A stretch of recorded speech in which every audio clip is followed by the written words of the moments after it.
J.K. Yadav Films present. Parjit Ba, Albela Music. अरे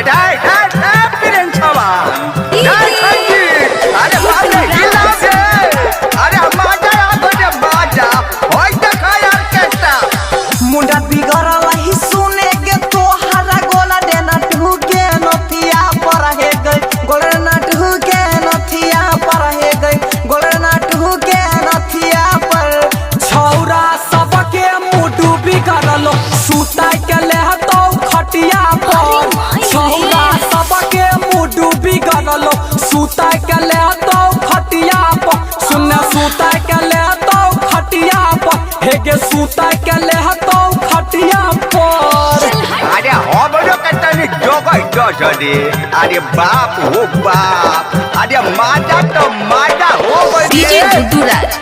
DJ Gudurat.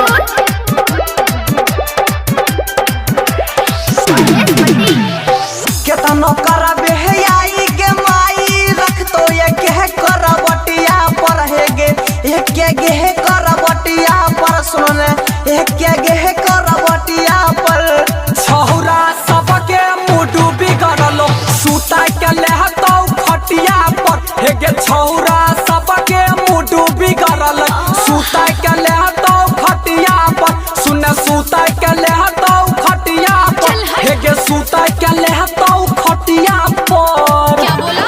अरे सुता के लो बैठा के लो माजा के होगा लो ये संजी DJ Gudurat.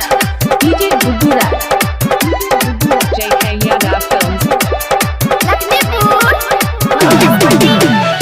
सबका नजर में धसले के छौरी जाई के तू हटिया पर हे गई सबके तू हटिया पर सुनने सबके तू हटिया पर अब बुढ़वा सबके मुडू बिगड़ल सूता के ले तो खटिया पर बुढ़वा सबके मुडू बिगड़ल सूता के ले तो खटिया पर सुन सूता के ले तो खटिया पर हे गे सूता के ले तो खटिया पर अरे बाप रे होय मोटकी के हमरा योर भेंडे ई भुवरे भोजपुरिया के बोट के बिया रे DJ Gudurat. Presented by Albela Recording Studio, Simla. J.K. Yadav Films.